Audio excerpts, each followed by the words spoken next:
This is Hammond. And Jessica. And you're listening to the Friendly Atheist Podcast. If you like what you're listening to, please go to patreon.com/Friendly Atheist Podcast. Got it in two. Got it in How are you, Hammond? I'm good. Happy Thanksgiving, everybody. Happy Thanksgiving to you, Jess. Happy Thanksgiving to you. How was your holiday? It was good. This is my first break away from the family. So oh, nice. Wait, very are they not here? They're not here. Oh, I could have rang the doorbell like an adult. You could have. I know. I always politely knock softly. It's all good. But so, it was good. Yeah, Uneventful. Good. Mine was my dad told me I laughed too loud. My mom said I swore too much, so it was like a YouTube comment section for Jessica. It's good to know everyone's on the same page. Yeah, exactly. Survey says. Anyway, so what's Friday night? What day is it? It's Friday night. I know. 24th. It's unusual for us to do this. Yeah, Friday night. It's been a long time since we did a night. I think really since you've had expensive wine tonight. Yeah, it's Gato Negro, so black cat, and it has a screw top, so I can bring it home with me when I'm done. It was $4.99 at the Jewels. I like it. Okay. All right, so I got a story for you that cracked me up because it's so ridiculous. Mm-hmm. Okay, here's my... Oh, this wine is not very good. I'm so sorry. Ugh. Tastes like wine. It's all good.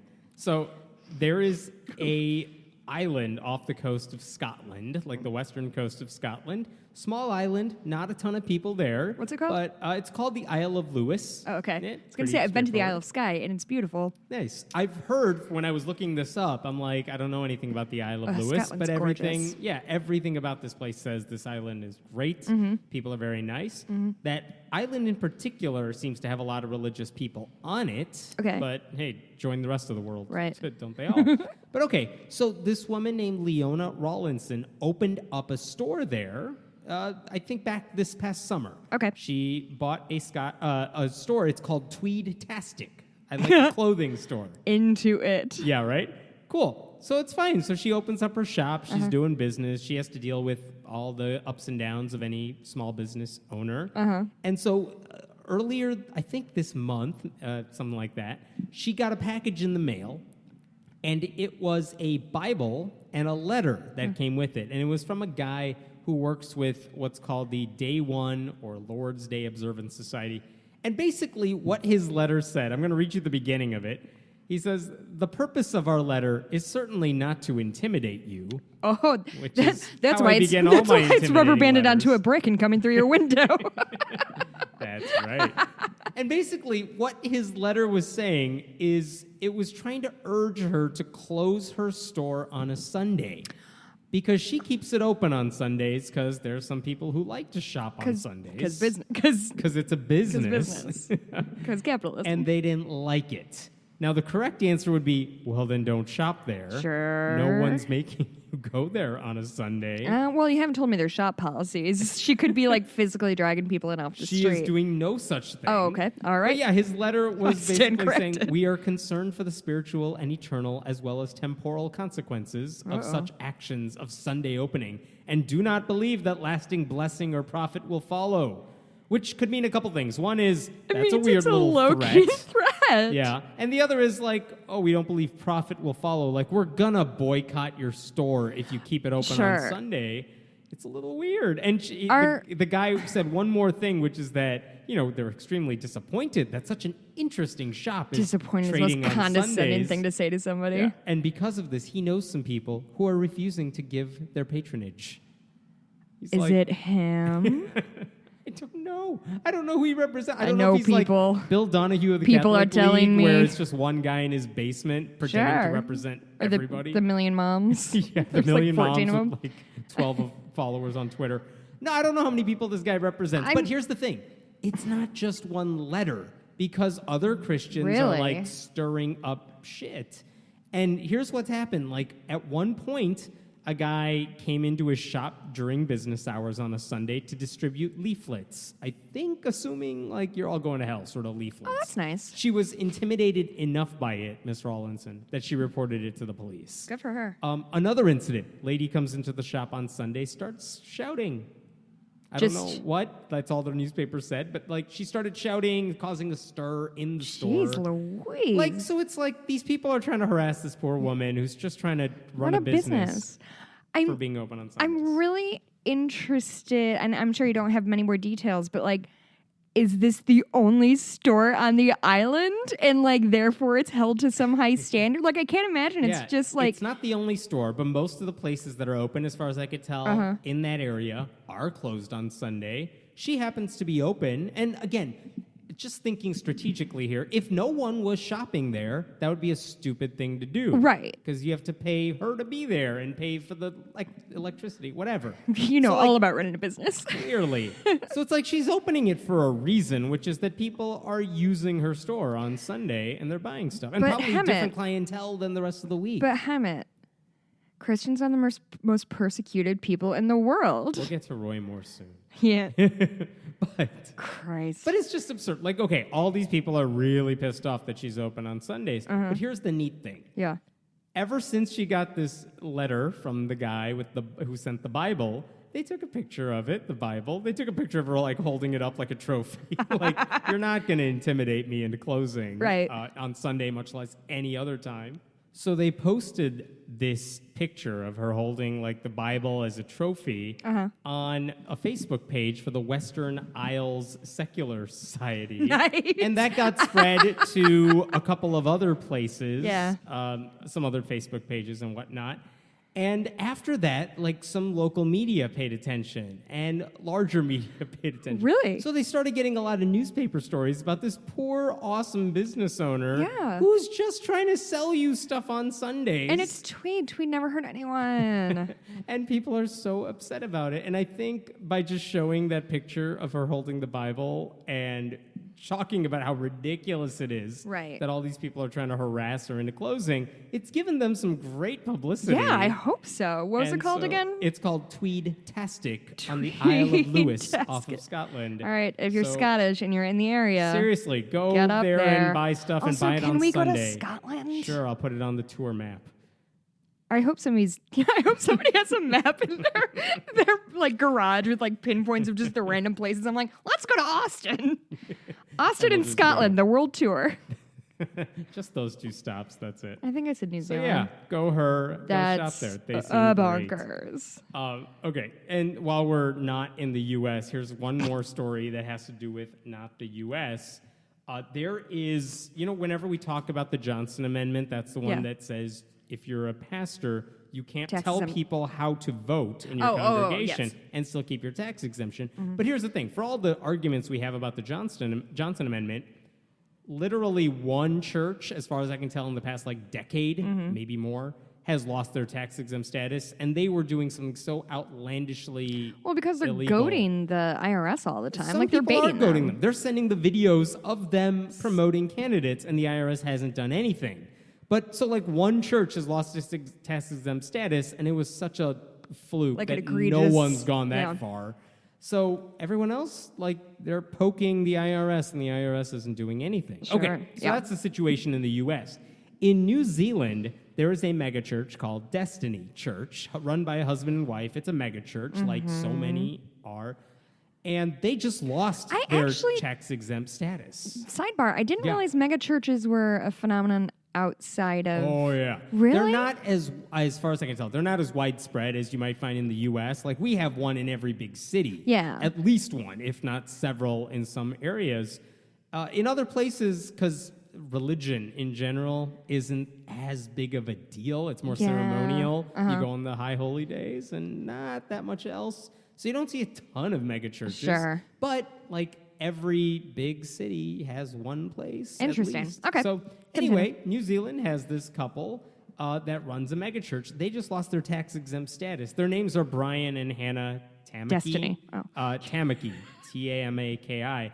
They run this place. They lost it. I'm going to tell you why in a second, but let me give you some background because I've written about these people before. Okay. Here's the deal with their church, which is, I should reiterate, a charity in all technicality. Yeah. It's a nonprofit. They bought a luxury car worth 100,000 New Zealand dollars. That's $78,000, our money. Jeez. Using church money, by the way. This is part of what they did. Just how? Just how and how? Why do people give them money in the church? I don't know. They have pictures of this. They just spread cash all over the church floor like it's a wedding of sorts, and they're just throwing the dollar bills on the It's an Indian wedding thing. But Actually, it might be a Greek thing too, Yes. or a rich people thing. So they just did it on the floor for reasons I still haven't quite figured out. But like they're just flaunting. Are the they cash. giving the money to their not I patrons? don't think they were giving it to their congregation. Yeah. The wife owns a $90,000 engagement ring. Nice. They once broadcast their extravagant vacation on social media. And while all this Wow, is they have going no on, chill, huh? None.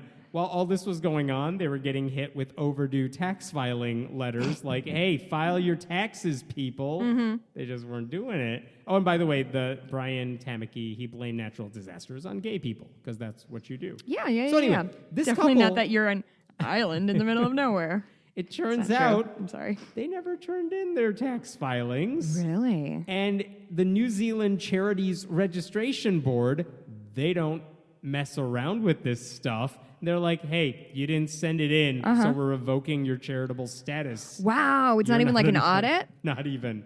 Where they're just like, we asked for it. I mean, they did send multiple letters. Sure. And they're like, you didn't do it, so buy tax exemption. Wow.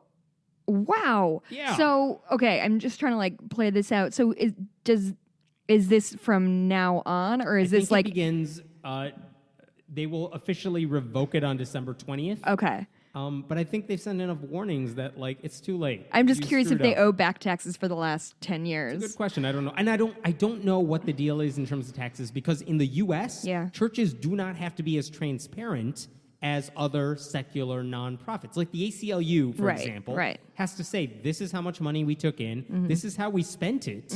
And these are our like I don't know if you have to give a list of donors, but you got to say like this is where the money, how much money we took imagine in. you'd This need is a how list we're of spending donors. it. Oh, maybe. Churches do not have to say this is how we're spending it necessarily. So, like, they have a different set of rules anyway. Right. So I don't know what this New Zealand church had to tell, I but they wonder- weren't sending in anything. I wonder if that's an arrestable offense in New Zealand. I don't think it is because I didn't see anything suggesting that was going to happen. But at least for now, they may have lost their tax. I'm sure they're going to appeal. Sure. Who knows? But good. Like, good to see you a guys church are being held to zillionaires. their Like, few- hire a fucking accountant. Like, cover your not ass the that hard. tiniest bit. Yeah. So good, New Zealand. Nicely done. Yeah. Way to be vigilant, kids. Yeah. Do you want one more foreign story while we're... Yeah, we're just taking a trip. Why Is not? it because it's Thanksgiving week, so nothing happened in the U.S., so everything happened abroad? I got some stuff later. Okay. But there's this vlogger on YouTube. I've been watching her for years. She's wonderful. Her name is Sally LePage. She does a lot of science videos. They're enjoyable to watch. I like her a lot. So it turns out Sally just, I don't know what inspired this, but kind of on a whim, she heard maybe that a bunch of like water utilities in the UK where basically their workers were using pseudoscience to dig up water or find leaks underground. Like dowling rods? Yeah, dowsing rods, Dowsing divining rods. And one of the methods that we're talking about here is like literally hold out your arms, hold two sticks in your arms so they're just parallel to each other and start walking around the backyard. And if you come across water underground, your sticks will magically cross. And the funny... And you will just know that's where you got to dig. Like, it's like an Ouija board. It That's is. not Those how are it works. Yeah, and those are one of those kind of pseudoscience tools that are used for so many different things because they're so simple. I think water is one of the most popular ones. I think I've heard it for precious metals. Yeah, like gold diggers are using something similar. I will also tell you that I myself went on a ghost tour in Galena because I love that tourist garbage, and they like very seriously gave me these dowsing rods. We're like, now when the rods cross, it means there's a ghost, and I was like spitting them like a noisemaker because I'm the worst. Because you knew better. Yeah. So she wrote on Twitter to several of these water companies, basically asking them in some way or another, do your workers use divining rods or dowsing rods to find water or leaks or something? And of the 12 companies she tweeted at, like 10 of them said, yeah, that's one of the methods in our toolkit. It's not that they were endorsing it, but they weren't explicitly saying no, that's garbage. Here's an example of what they said. We're a serious business. We have some techs that have them in the van and use them if they need to, but we prefer other methods.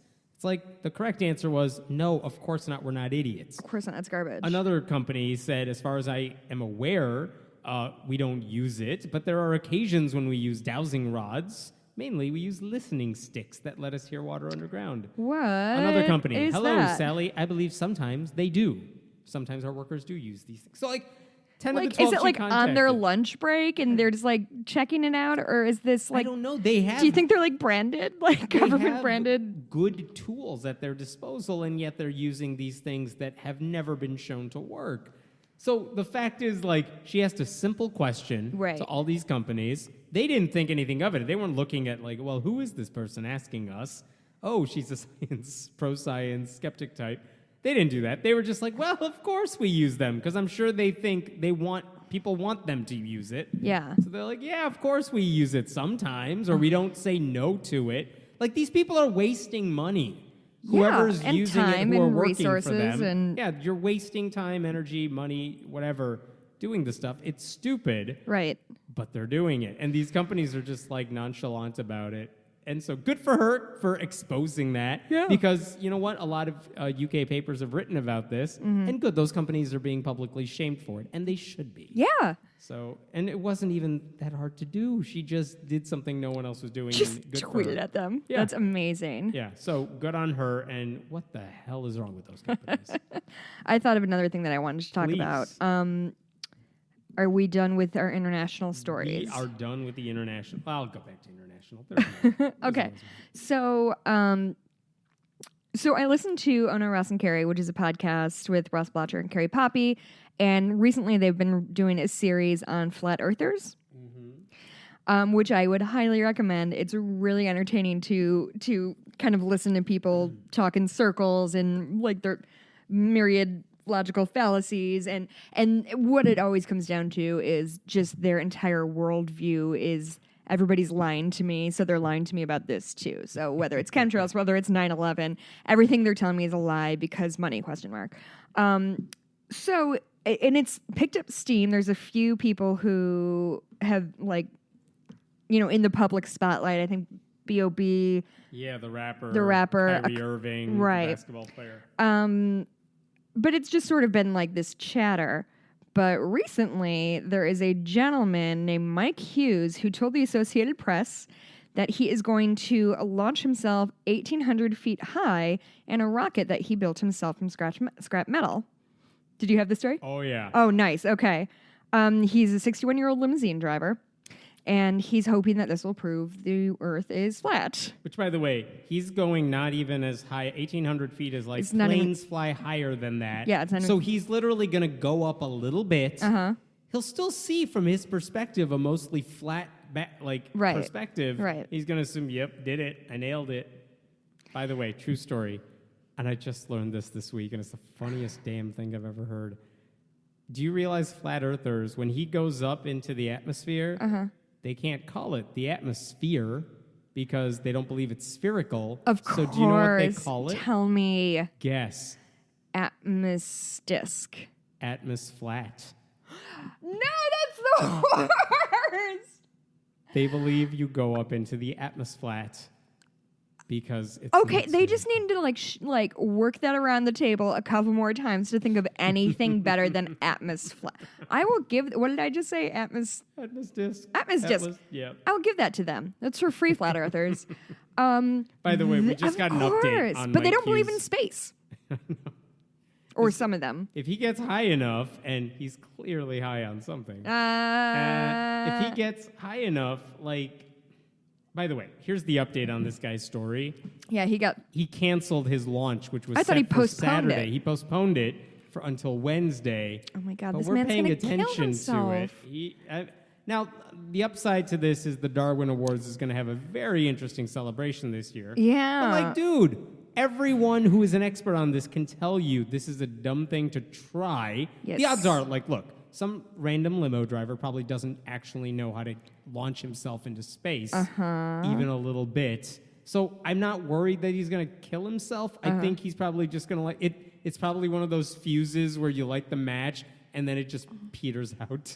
That's what I imagine. Do you think it's just a Roman candle attached to his limousine? Yeah, and then he's like, why aren't I flying Yeah. or something? Like, I'm not worried about that. It's just, dude, you're doing this on purpose, aren't you? Just to get attention. No, I don't know. Like, they seem pretty earnest. And I find conspiracy theories super interesting. And this one is, in particular, you have to bend over so far backwards to, like, to make it make sense. To make it make sense. They had the Flat Earth Conference in North Carolina, I think, last week or something. And they haven't released the numbers. I think they only had a handful of people there. But I wonder how many of the people who attended are people like us who are like, I got to check this shit out for myself. There's no way people are real. I will say this, just cribbing off Ross and Carrie's podcast, is that they tried to go and it was sold out. So they had to, like, Skype into it or whatever. Like, you could, like, get in online, but they tried to get in and couldn't. But they kind of quoted a few of the speakers and played a few clips. And holy shit, like, just this sort of tap dancing around, or just saying, like, we talk a lot about, like, Trump just says something declaratively and everybody is like, oh, yes, that's clear. Clap, clap, clap, clap, clap.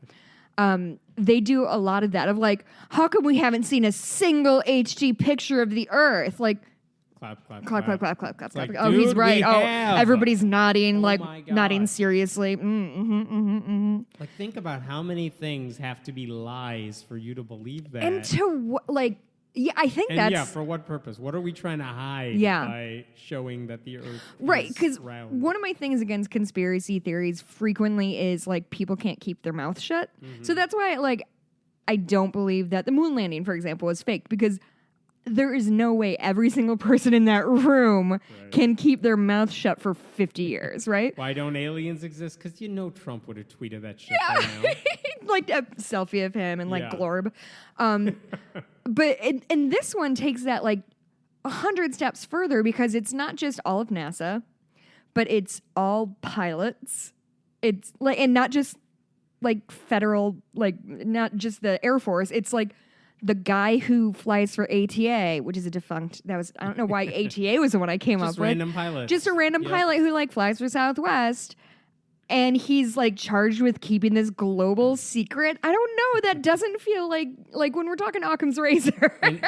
And every picture ever taken of the Earth from outer space must be a lie. Every satellite doesn't work. Anytime we went into space, like, satellites are just lies. Because that's the thing when you use Google Earth and you zoom in on a place, like, nope, that's just a program. But that's the thing is when you get into that mindset. That's why I thought that was so interesting. Of, like, all they think is everybody's lying to them all the time. So when you get into that mindset of everything's a lie and everyone's a liar, then if there's nothing I can say that you wouldn't just be like, no, I don't believe that. Like, oh, okay. By the way, I subscribe to some flat Earth stuff because too amusing not to. They're having a meetup in Chicago. We'll talk about it.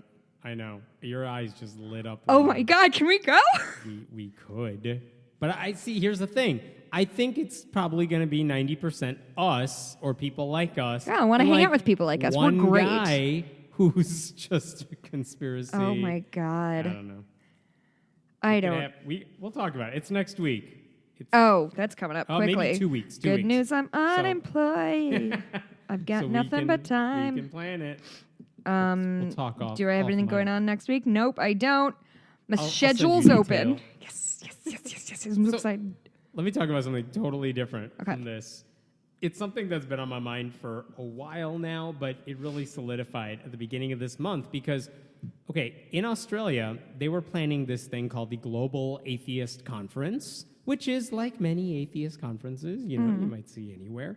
And they had the headliners of Richard Dawkins. They had Salman Rushdie. Wow. At one point, they had Ayaan Hirsi Ali, and I think she had to cancel for unrelated whatever reasons. But at one point, they had her. So, these are some big names. And then they have a bunch of other speakers, too.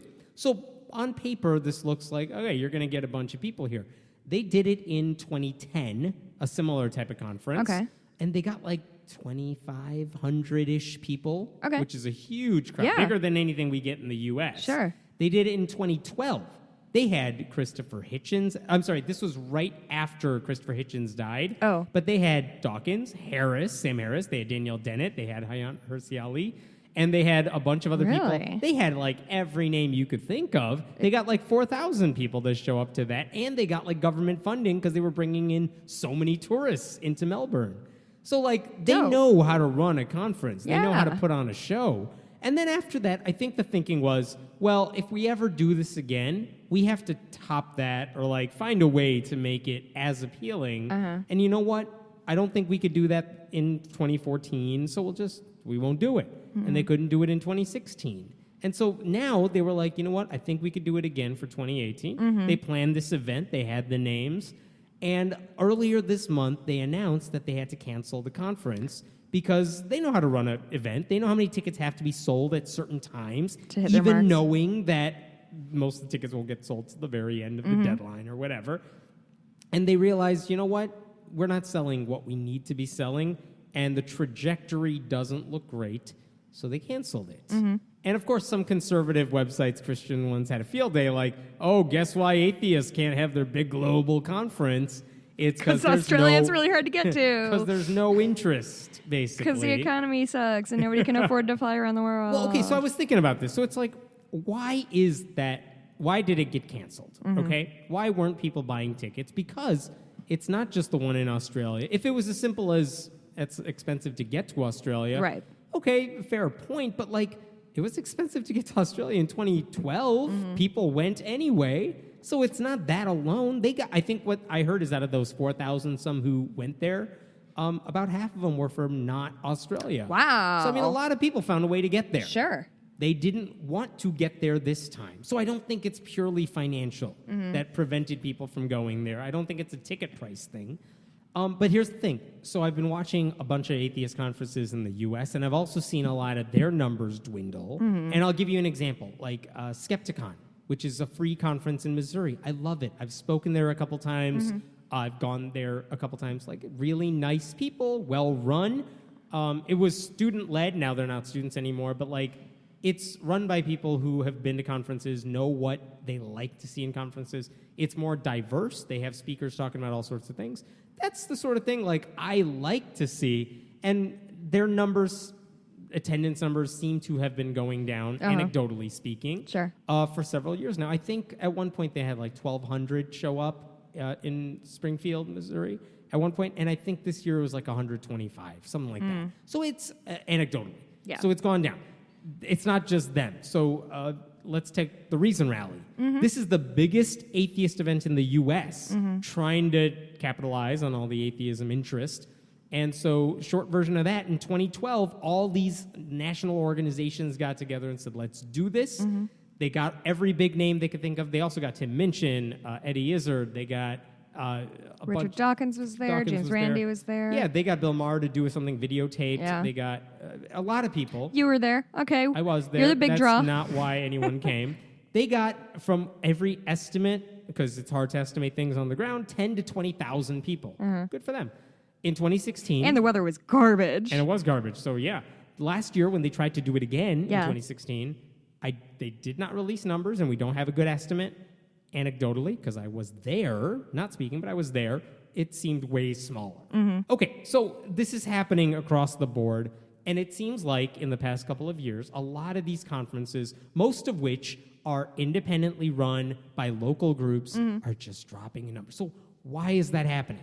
And I thought about some of the reasons I've heard. Is it money? Well, if it was money, money was still an issue years ago. Yeah, and the economy was, It if wasn't anything, great worse. then. Yeah.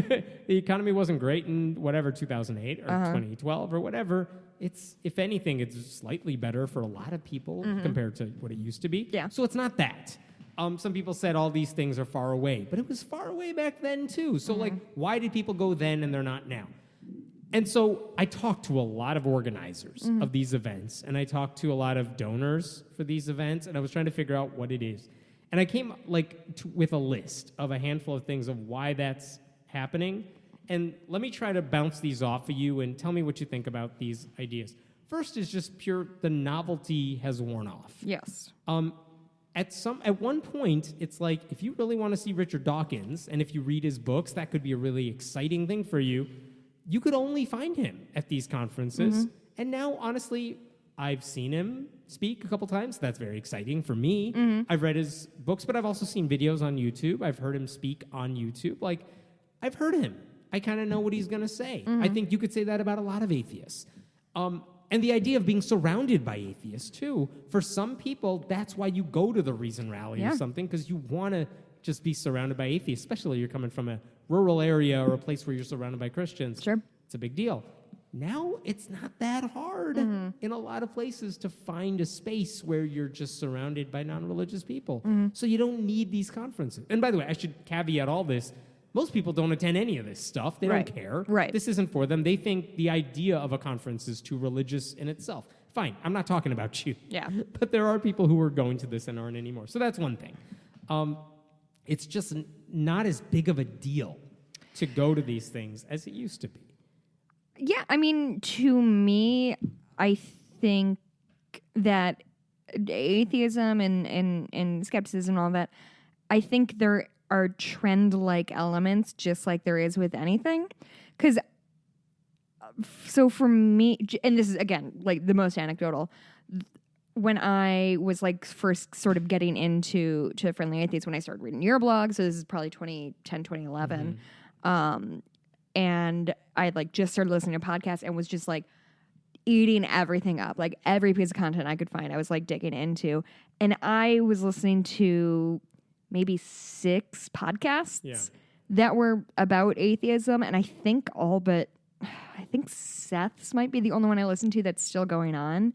I think it's just one of those things that like there was a wave of them. It was. I mean, I think it was a cultural moment that we had that we as a country sort of got like that, like you said, the wave we crested with like, hey, there's a lot of people who don't believe in God. We're here. We're the loud, annoying ones. People don't like us. But like then we just sort of assimilated. And there's as many people who don't believe in God now. There's more now than there ever were. And so it's not as novel, and it's not as, I think even the internet has integrated itself into our everyday lives so much more that like you don't feel like alone as much anymore. Because we heard that a lot from people who live in the Bible Belt, or their families are very strict or whatever, who it gives them a sense of community because they feel like they are, in a conversation with people who agree with them. But I think that's more and more less the norm, and more about like, oh, well, if you're non-religious, you've probably moved to an urban area right now. Here's another couple of reasons that I think also had something to do with it. If you look at the conferences that took place, let's say 5 years ago or so, a lot of them were, here's the type of talks you would hear. Here's why God doesn't exist. Here's some counter apologetics. These are the common arguments for what Christians say. Here's why God exists. Here's the responses to them. Here's why science is awesome. Those are general talks. Good, interesting, fine. I've now heard them a million times. Yes, I think you're 100% right. And I think if you go to a lot of atheist conferences now, you would be hard-pressed to say all of these different regional conferences, local ones, have some shared goal. The goal is no longer, let me try to convince you God doesn't exist, or let me try to get you excited about the fact that you're an atheist, because there's some advocacy issues that come with that. Just to go back to Skepticon for a second, because I like them. Their conference is very clearly, we're going to invite a lot of people we find really interesting. They're not known as atheists, even if they happen to be atheists. And we'll let them talk about whatever they want to talk about. And that ranges from ex-Muslim issues to social justice issues to whatever. How do you handle LGBTQ issues have kind of gotten handle folded the loss in. of a loved one, whatever. Good. That's interesting. There are other ones that focus on different... there was a Women in Secularism conference. There are a skeptic that focus more on paranormal investigation and why that's pseudoscience, things like that. They reach to a very specific crowd, a very passionate specific crowd, but a smaller crowd. And so they're not trying to appeal to this massive audience of atheists. Well, and I think you did make a really good point. And just to expand on that, like, how do you bring... And this isn't a criticism, but like, how do you bring something new to the stage? Yeah.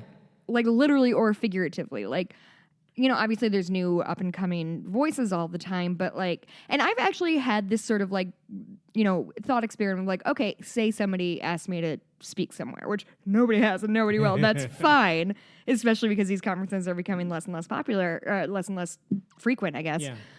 What would I talk about? Like, what could I stand up on stage for 10 minutes or 20 minutes and say that we all haven't been saying to ourselves a million times? It's a question I've asked myself too, and it's why if you ask me to talk right now, the talk I've been giving lately is here's what we can learn from churches. Yeah. Which is totally serious. Like, no, they do some stuff right. And we can copy them. Right. But yeah, it's a fair point, which is I'm not talking about why God doesn't exist. I feel like that's a given. Well, and I think that's also that's become the stereotype of like, oh, you have an atheist podcast where you just talk about why God doesn't exist. We sit around and don't pray. And I say, yes, that's what we do. You know why else God doesn't exist? Rainstorms. Yeah. But hate them. Part of that is, that's interesting to me because if I attend some conference or something, I like hearing those different takes. Like, okay, you're an atheist, get that out of the way. What are you doing with that? That's an interesting question. But again, you're not appealing to the masses. And when the Reason Rally or something that did try to appeal to the masses, last year anyway, 2016, it didn't work. No. They didn't bring out the most passionate people by saying we just want to talk about skepticism in general or whatever. Another reason I think it's tougher to draw people. A lot of the most well-known speakers, the type of people who would draw in the biggest crowds, have become lightning rods. Like, Dawkins gets a lot of pushback. And I'm not necessarily for unfair reasons. He says some stupid stuff on Twitter. But like Christopher Hitchens, if he were alive today, he would get a ton of pushback today because of stuff he said about, like, women aren't funny, whatever. Like, he said some stupid stuff too.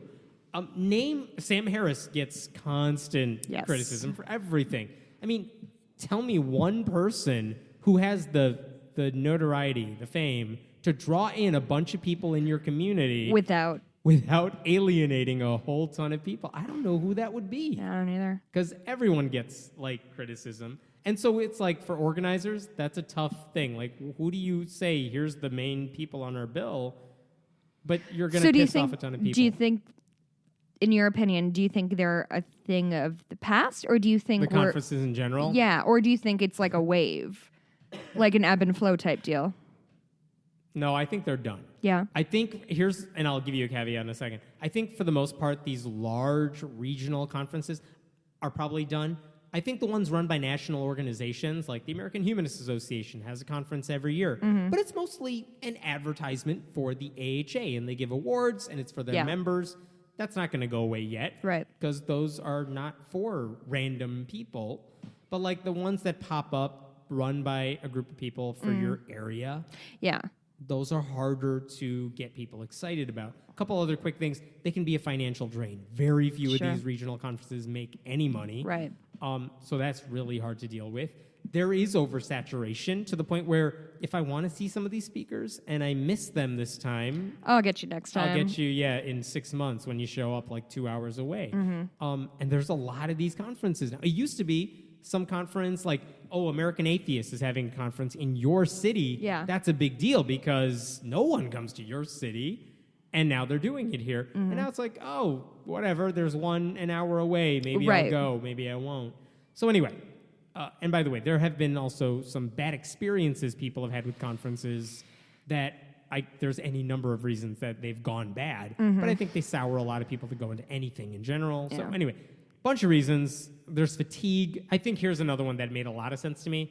More in the past year, even though the trend has been going on for a while, which is just activist fatigue. Yeah. It's like, if you want to do the Women's March or the Science March, cool, that's awesome, good for you, because we're all passionate about these causes, but now you're telling me to spend another weekend to talk about why the religious right is encroaching on everything? Like, I can't do this all the damn time. Yeah.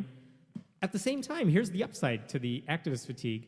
Like the Women's March and the Science March and stuff, it wasn't particularly religious, and they were kind of advocating for some of the goals we've been advocating for: separation of church and state, science education. And you mentioned assimilation. Yeah, a lot of the things we've been advocating for, because it was never let's just spread atheism. Right. Those things have been adopted by like a broader liberal movement. Yeah, that's actually a good point. So we won. Yeah, so like I mean, we're putting it's ourselves out of business in a way. yeah, no, I think that I think that's a really really good observation because I feel like 5 years ago, the things that we wanted are being adopted by liberals. So like, all right, okay, cool. We don't need to do this separately. Yeah. So we'll all go to the Women's March and like call that a day. Right. And I know there are pockets of atheists who disagree with some of these causes, but like by and large, yeah, like our issues are no longer just our issues. And that wasn't that kind of the point? Right. So maybe it's not the worst thing in the world. But anyway, all of this is to say it didn't really surprise me that the Atheist Conference in Australia had to be canceled.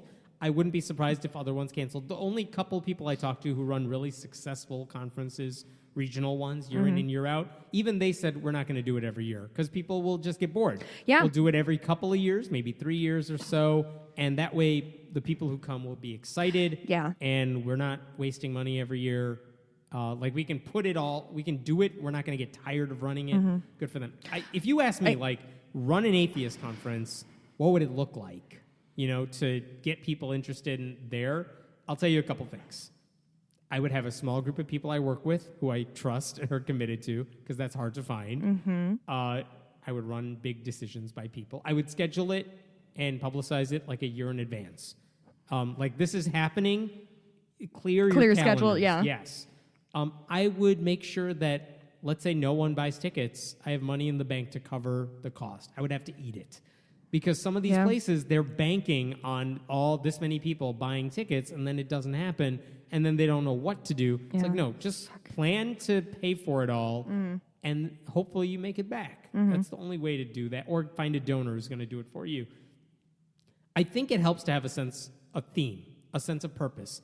Give me something to look forward to and to take away from it. So I can go back and someone says, what'd you do at that atheist conference? Not pray? And you could say, no, I packed food for homeless people because that's what I do with my atheism. That's what it inspires me to do. Or I was, whatever, fill in the blank. Do something with it. I probably wouldn't bring in big name speakers. I'd try to find one person who I could get on a budget who might be interesting to a certain set of atheists. And then I'd have local speakers who are doing interesting things, almost like a TED Talk in a way. Give them 15, 20 minutes to talk. That's it, because after that it gets boring for a lot of people. Maybe invite people who totally disagree with us. Bring in some religious speakers to kind of counter the things we're saying. Sure. Let's be challenged. That would be interesting. I'd videotape everything and make plans to release it, but probably not immediately. I'd slowly release the good talks over the course of a year. And if I end up doing a conference again, then I'm releasing them closer to the push of that one. And then I do it in one day. You're not staying overnight. Go home. Really? Yeah. Because I think that, to a lot of people, was the hardest thing. How do you get people to stay for like a weekend? Like, that's a hard sell. When you have kids, even if you don't, Jesus, 3 days for this? I mean, okay. I love everything that you said. Yeah. And I feel like we've kind of been dunking on conferences a little bit. I love conferences. I'll give you I like them. As someone who has been to so many, I take it for granted, I'm sure. Because if you've never been to one, holy shit, when you're surrounded by people who are atheists and you're hearing speakers tell you stuff in words that you've never been able to articulate, but they're saying stuff that makes so much sense to you, man, that is life-changing. Yeah. That's amazing. And I mean, I went to TAM twice. I got engaged at TAM in Vegas in 2014. I went to the American Atheist Conference right when we started this podcast in Memphis. I love conferences. And I think the funny thing is when he said, it's a one-day thing, I get it.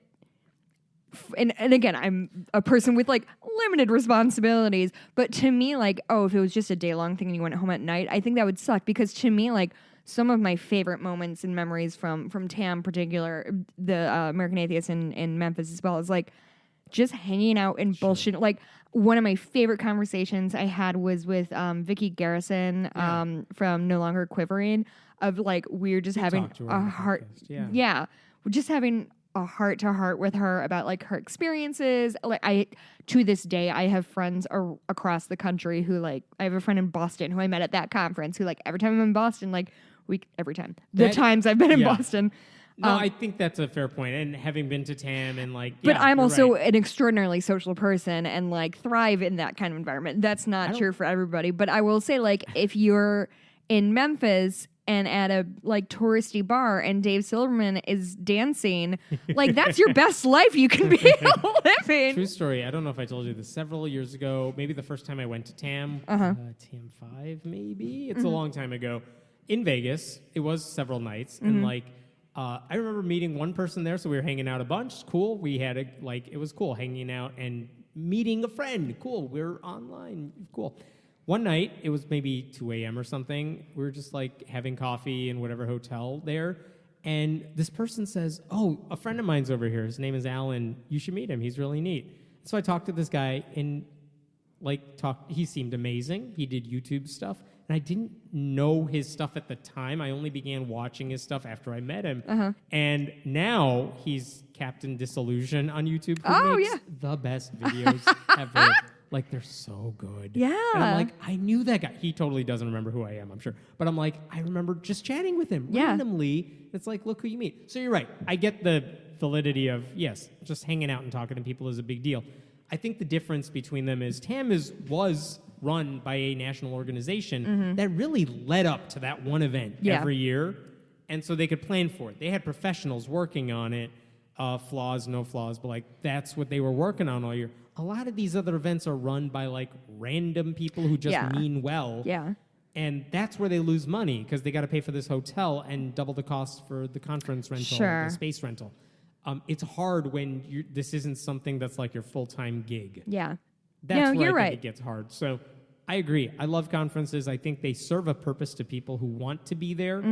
But I think I posted this on my website, and a lot of the pushback that I got, of any, was that, well, I'm not going to go to Australia. No one was asking you to, but people went 6 years ago, and it wasn't an issue, and now they're not. So, what is happening in the past 6 years that's the reason for them not going? And it's not money either, because, again, people were attending all of these things more so before than they are now. So money wasn't the limiting factor back then, so I don't buy the idea that, well, they're just expensive now. No, they were always expensive, and I know they were always cost prohibitive, except for Skepticon and places that were free. Yes, you found a way to get there. So I don't know what it is exactly, but those are some of the reasons I touched on. And I think it's something organizers should pay attention to, especially if they're trying to plan these types of events in the future. These limitations are there for everybody. Right. And if the people in Australia who seem so good at making this stuff happen, if they can't get it to work, you're going to have a rough go at it. And do you think there's something that's going to replace conferences, or have we hit a point in the atheist conferences? Yes, I think you'll see the ones run by the national groups. But You'll see a handful of small ones. But I think a lot of the stuff that people like me, you get passionate about, I could find it Netroots Nation or whatever, Comic-Con or whatever. You could find your interests in bigger, more professional types of things that you don't necessarily need this stuff. And by the way, some of the speakers that you usually only find at atheist conferences, they speak at random colleges. Not as part of atheist things, but here's a speaker Dawkins was about at Northwestern a couple years ago. Yeah, and not brought in just by atheists, I don't think. Maybe he was, I'm not sure. But they speak everywhere. You're not missing out if you don't go to the one thing. So, I don't know. I wish this wasn't true. Yeah, it is a huge, it's a big fat fucking bummer for me because I really do love things like that. I'm a super, type A outgoing person who, just loves, to me, just being at a bar with a bunch of like-minded people and just, one of my favorite, one of the most bizarre moments and one of my favorite moments of my life was, Russell Blackwell is a philosopher from Australia. Yeah. And he was at the second TAM I went to, I think. The first or second TAM I went to. And we were all hanging out at this bar that was in the thing in the hotel afterward. And I was just bullshitting with him. And I mentioned that the moment I realized I was an atheist was when I was in college and we were reading a poem called "Sinners in the Hands of an Angry God." Oh, John Edwards. Yeah. And he was like, "Did you know that there was somebody who like wrote a sort of like quote unquote rebuttal poem to that?" And I was like, "No." And so I find myself sitting in this bar in Vegas with him reading poetry to me at like midnight. And I was like, what is my life right now? And it like Tam particularly, obviously because I got engaged at Tam, like it was something that was really super meaningful to me. So it really is kind of a bummer. And I think it's one of the reasons that I like half joking but half serious really would love for us to like go do live stuff just because I love that shit. I love hanging around with people who sort of are cool and chill. And I don't want anyone to think I'm ignoring this, but a couple of the other responses I got were they were also really bad at welcoming, including people of color, minorities, things like that. And that's again, been a problem with the atheist movement for a minute. That was kind of where I was thinking, like, you're right. Like, that's very true, but that's always been a problem for us. But it didn't stop people from attending several years ago. I don't think that's the only reason they're not attending now. And then the other response was just like, and by the way, I think if anything, they've gotten better at being inclusive. Yeah. At least a lot of these conferences. They've gotten better at bringing in voices that you don't typically hear in the mainstream media if they ask an atheist to comment on stuff. Sure. Or the books or whatever. And the other thing is like, well, they're really bad at harassment issues, which is fair because those happen, and obviously the whole society is more vocal about that now. The only thing I would say to that is, and I want to make sure I'm saying this like carefully, that has always been a problem. It wasn't a new problem. If anything, I've seen more policies enacted in response to people rightfully complaining about like the lack of action from different groups. Yeah. So I don't know that that's the reason. When I talked to a bunch of the organizers, not a single person I talked to at a lot of these big conferences said the reason their attendance declined, according to the people they talked to, because they asked, like, how come you're not coming back this year? No one said that as the reason they're not coming back. Yeah, and it's but not like they would. It's not like anyone owes us an explanation. I'm reticent to think that somebody would be like, oh, yeah, somebody grabbed my ass. So, right, like, and that's why I'm not coming back. Right, and they don't owe anybody an explanation for that. Right. I'm just reporting that no one said that's the reason they felt that's why attendance went down, and I'm just reporting that. But it might be because anecdotally, that feels like a hard thing. I've heard a lot of people complaining about that stuff. I just don't know that that's the reason all of these conferences are declining in numbers. Yeah. So, yeah, it's a problem. It's a problem for a lot of groups and us. Yeah. But yeah. You, us, but you, I just don't want me personally. I just want to put that out there just to say, like, I didn't ignore that when I was talking about this. And I know, like, if I talked on Facebook to people who are not organizers, that's a topic that comes up a lot. If I talk to the organizers or the donors per se, it didn't come up. Make of that what you will. Yeah, so just putting that out there. Okay, you want to talk about something totally different? Yes. This one kind of made me smile. Remember in Virginia, they had that awesome election a couple weeks ago. A lot of, Republicans were basically thrown out of their seats in these elections. When the trans woman. What's her name? Danica Roem beat Bob Marshall, who was the quote-unquote chief homophobe. Wait, is this about him complaining in the newspaper? Yes. He wrote a letter to the Washington Post. The Washington Post wrote a letter about Danica Roem winning this election. And he wrote a letter in response to their article. And basically what he wanted to say... There's a lot of finger wagging. Yeah, like trying to blame her for stupid things. But at one point, I think what he said is, will he also cover sex change reversals to treat the growing incidence of, quote, sex change regret? As if this is what health insurance He uses more scare quotes per capita in his letter than anybody should have the legal right to. Yep.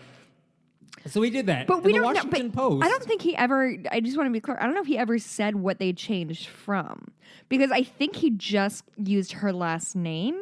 Maybe. Oh, will Roem I don't know if this? I don't know if he purposefully misgendered her. He said Danica. He called her Danica. Oh, okay. And so they changed it as they do. It's kind of like a typo for them where they use their honorifics, which is what they always do. So they changed Danica to Miss Roem. Yeah. And when he saw his letter in print, he was furious because he does not acknowledge that she is a woman. But he acknowledges her name. The thing is, like, because he tweeted about it, and like, I don't know if did he like circle it or did something when he tweeted about it, but it was like on Facebook anyway. He's like, the Washington Post published my letter, but they changed Danica to Miss Roem, which I did not notice when I approved the letter to be printed. Oh, that sounds like a you problem and not an us problem. Yeah. But it's just proofreading. It's important. They changed all instances of her name after the first one to Miss Roem, as they do. He just got. Let me tell you why this fills me with glee. Is he's so mad that he's just taking anything out that he can. Like, you know what I mean? Of like, are you actually mad that they changed her first name to her last name? Because I bet you're not that mad. Like, what are you doing? I don't know. You know what I was impressed by? I don't know if impressed is the right word because you're supposed to do it. But like if you go to social media or whatever, he says things like, "It was an honor serving all of you up until whatever, until he's done. Yeah. I'm excited to serve you until December or January." It's like he's not saying I refuse to leave or this was illegitimate. He's just saying, all right, I lost without using that word. Like, good. Yeah. Enjoy your last homophobic power days, and then you're out. God, has there been a more symbolic election in American history? Man, not off the top of my head. I'm sure there have been. I'm sure, Obama winning is probably something. Yeah, no, I'm thinking there has to be something that happened, like, in the South when the first black person, like, was elected into office that had to be a similar moment. That's a big one, though. But it's such a specific, like, I am anti-LGBTQ. Wait, nope, trans, bi. Like, it's just, it's so poetic. Like, you just couldn't have written it better. Oh, it's beautiful. And she's great. That's the other thing. And She's great. Like, all of... Like, think of how sour we would be if, like, they elected her and we're like, oh, God, but her politics are whack. Like, we're very lucky that she is the person. She at least appears to be, obviously, like, we haven't seen her in office yet, but she seems great. Vice did a documentary on her election that went up, I think, early this week or something. And the funny thing is, she's everything she's been portrayed as, just focused on the button with all these topics. But she's just very much like, we're going to win because we care about traffic more than everyone else. Yeah. It's very focused, not about transgender. She's like, let them talk about it. We're focused on the issues. Good for her. I did want to bring up one other story that cracked me the hell up. So we talked last week, Australia, they did their mail-in campaign survey. A lot of international stories this week. It really is. That's what happens when, I don't know, Thanksgiving, where everyone's off complaining about stuff at home, not publicly. So they had their mail-in campaign overwhelmingly in support of marriage equality. The prime minister said, fine, we're going to push that through by the end of this year, hopefully. And acted like he was like a big hero for catching up to politics 10 years ago. You could have done that without the millions and millions of dollars spent on the mail survey, whatever. But anyway, there was a politician in Australia this week who was asked about what he thought about the marriage equality thing. And he was like, I'm really happy and chill. Yeah. Christian fundamentalist. His name is Bob Catter. And his response... Why are they all named Bob? That's very true. It's a sign. And the funny thing is, like, for a Christian fundamentalist, he's very much like, yeah, okay, this is the way it is now, so I'll deal with it. So good for him. But here's what he said, like, I mean, you know, people are entitled to their sexual proclivities. Let there be 1,000 blossoms bloom, as far as I'm concerned. But I ain't spending any time on it, I think, thinking about it, because in the meantime... Every 3 months, a person is torn to pieces by a crocodile in North Queensland. What? He can't focus on marriage equality because Jaws is happening in his backyard every day. That makes as much sense as saying, I know tax reform is happening, but, like, those Sharknadoes are all the time, so, like, who knows? Can't focus. I've died. He literally said a person is torn to pieces by a crocodile every 3 months. Every 3 months. That is 4 people per year. By the way, it's not even true. Because according to the Australian officials, there have been 11 fatal crocodile attacks in Queensland since 1985. So he's not even right about the stupid thing he's trying to deflect from. Oh. Oh my God. That is the greatest video and the greatest response to, and as far as bigot statements go. I'm dumbfounded. I don't even know what to say. Oh, man. Oh, man. Do you have any other stories? Because I feel like that was like a beautiful we have to thing end on that because we I was can't going to top mention the that Starbucks cup thing, but like, who gives a fuck? It's dumb. It's dumb. It was dumb last year. It's dumb the year before. Holding hands on a Starbucks They're cup. like androgynous sort of stick figures holding hands, and Therefore, it's like pushing the gay agenda. Whatever. It's fucking dumb. Agenda. You know, it's like four it's people who are not a crocodile mad. death, so who cares? You guys, every year, tens of people are gored by bulls in their pastures, and we're talking about Starbucks? How could we? Pretty sure more people die from like choking on a Starbucks thing than get torn apart by crocodiles. I actually think deer are the most deadly animal in the United States because of what with all the car accidents. Did you know I hit a deer with my Mini Cooper when I lived in Montana? That sounds totally it's like something you would do. Okay, first of all, how dare you? Why I'm an excellent. I lived in Montana. I talk about it all the fucking time. It's when I met Mitt Romney and I worked on a ranch. You know this about me. I was a cowgirl. I'm a decent roper.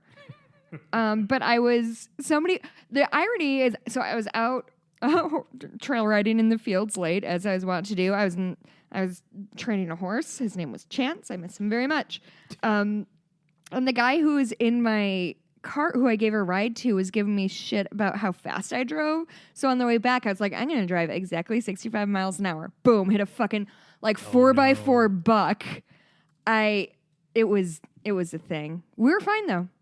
God bless that Mini Cooper. His name was Tommy. He lives in a pasture upstate now. Are we talking about the car or the horse? The car. Okay. I don't know what happened in the horse. All right. Was that a weird anecdote? No. All right. Christ. Hey, I got a happy thing for you. I did a 5K no, on Thanksgiving Day. You did a turkey trot. I did a turkey trot. What was your time? We will not talk about that. That's Let's fine. Just say I'm proud of you. At least in the top 4,700 of those who finished. Congratulations, Hammett. All I know is I had to keep scrolling down on the results pages in the PDF to find my name. Did your wife beat you, or did she like hang back with you? No, we tied. Because she thinks she's gonna beat me by 1 second? Hell no. Did you train for this? Yeah. Tell me, hey Hammett, tell me your training regimen. Well, I'm drinking wine right now. That's pretty much it. Okay. And I had a stroller in hand. So you're leaning on it. Yeah. And just body hurt afterwards. Sure, it's gonna. And I think the babies beat me because I was pushing the stroller, which really you had isn't both fair. the babies. So did your wife also have a baby in a stroller? No, I was the one pushing the stroller. There was a double baby stroller? Yeah. Oh, wow. I hate those things. Single. Is it wide or is it front? It's too damn big. But is it too wide or is it like no? It's stacked. They're like stacked. Which baby gets to sit in the front? The littler one? We just put them on. Let them sort it out. Oh, okay. So yesterday I spent the night with my folks in Wisconsin, and my cousin has a 1-year-old and a 4-year-old. And oh my God, they're the best kids. They're so fun and cool and weird. Kids are weird. Why do they do things and say things? Dude, it's my whole life trying to answer that question. Yeah, but they really wanted to play with my dog. And my dog was very, very nice. Your dog is large, though. Yeah, she's a big girl. She's 54 pounds or so. And the older one really had wanted to be chased all day. So she kept saying, like, chase me, chase me. And then she would start running, and then Dottie would run after her. But then, like, get just super amped up and start barking. And, like, she was never going to hurt her, but it just scared the crap out of the baby. Also, I am awesome at hide and seek. So it's like my folks, they have, like a townhome thing in Wisconsin. Yeah. And she kept, like, we would play hide and seek, and she would say count to 20, and I would count to 20, and then she would just start counting, but count like this: 1, 2, 3, 4, 5. And I'm a full-grown human adult, and there's not that many places to hide. So I was just so you walked 2 feet. No, I was just like shoving myself in closets. Nice. She always found me. Yes. My happy thing though is an anecdote my mom told me last night. So my mom has she has two sisters, had a third who passed away about 10 years ago. But her next oldest sister, my Aunt Char, has a condo in Clearwater, Florida. Do you know what else is based out of Clearwater, Florida? It is Scientology. Yeah. And apparently, and I just found out about this last night, my mom and my aunt, which is like the most Phyllis and Charlene story that could ever happen, walked into the Scientology Center and were like, hey, can we check things out? And they're like, God. no. They're like, we just want to see what's going on. They're like, well, you can't be here. And then they asked, I swear to God, can we just get a drink at the bar? Which Nice. Which my brother and I were just like staring at each other like, this is the best moment that's ever happened. What was the reaction with the Scientologists? They were not fans of her. Oh, really? Yeah. My mom's a lot like me, but shorter, but like almost as loud. Like we're not subtle people. I like it. So anyway, that's the story of how my mom tried to infiltrate.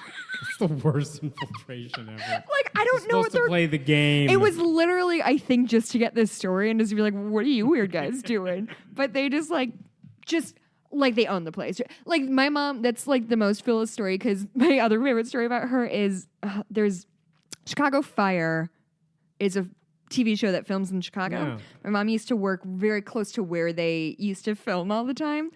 And there's an actor, and I'm going to have to look him up, but all I know is he played Steve on Sex and the City, and now he's on Chicago Fire. I love that guy. Yeah, he's great. My mom has no idea who he was, but saw him, put it together that he was famous, crossed some fucking borders on the set, and got a picture with him just because she didn't know who she was. She never watched Sex and the City. She just knew he was famous and needed to get that pic with him. Nice. The Blimke women are bold and reckless and pretty dumb. So, not you, Mom. You're not dumb. I love you.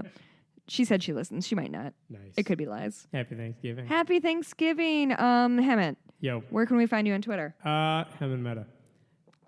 And wait, hold on. Just super quick sidebar. Have you seen all the tweets about how many people listen to us at like double speed? dude, What fucking monsters all are of you you? listen to this podcast at like way too fast, I which I don't get because in real time it feels. somebody did somebody placed an order with me on Etsy and said something about how he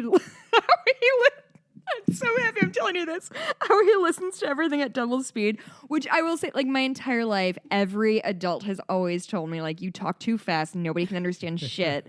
And to hear people intentionally speed me up is, like, That's really hilarious. kind of shaking my whole worldview. But this guy was like, here's my order, and here's a note, double speed for life. And I was like, I feel attacked by your man. point of view. And he said, tell Emmett to talk faster so I don't have to speed it up.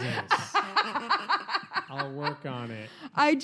I didn't know that was like a common thing. When I'm coaching my high school students, the whole Just- thing is you got to go slower. 'Cause Yeah. You're always fast. Yeah, I was in high school drama, and Yeah. my director always told me nobody would ever understand me, which, in your face, I have dozens of listeners now. And they'd listen at twice the speed. That's- so there you go. Baffling to me. My Etsy shop is Bitches Get Stitched Done. Use offer code Atheist for a certain percentage off.